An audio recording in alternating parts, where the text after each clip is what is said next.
je suis formateur, inspecteur à CSL Cameroun. C'est une personne formée dont le rôle est de vérifier la conformité et la sécurité des équipements. Il inspecte, il vérifie les équipements, valide ou invalide leur mise en service. Alors concrètement, que fait un inspecteur? Je vais prendre l'exemple d'un engin de levage tel que le chariot élévateur. Alors si je veux faire la vérification de cet engin, je dois dans un premier temps vérifier l'état de conservation. Ensuite, je dois faire des essais statiques et enfin je dois faire des essais dynamiques. Alors allons-y pour la vérification de l'état de conservation. Je vérifie les bandes roulantes, je vérifie ici, je vérifie les vérins, je vérifie le tablier, je vérifie les chaînes, je vérifie en fait toutes les parties visibles de l'engin pour voir s'ils sont bien conservés. Voilà en quoi consiste l'état de la vérification de l'état de conservation. Par la suite, je vais procéder à essais statiques. Statique, ça veut dire l'engin n'est pas en mouvement. Je dois mettre l'engin en marche. Et pour le faire, alors, l'engin tombe en marche, je dois vérifier certaines fonctionnalités, notamment les feux. Par exemple, je dois vérifier que les clignotants sont en marche.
L'engin peut bouger.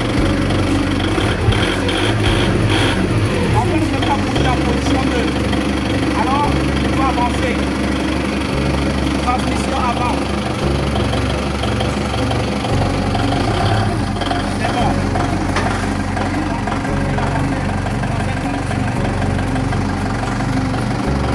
Transmission arrière. Signal de recul, c'est bon.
sont les effets dynamiques.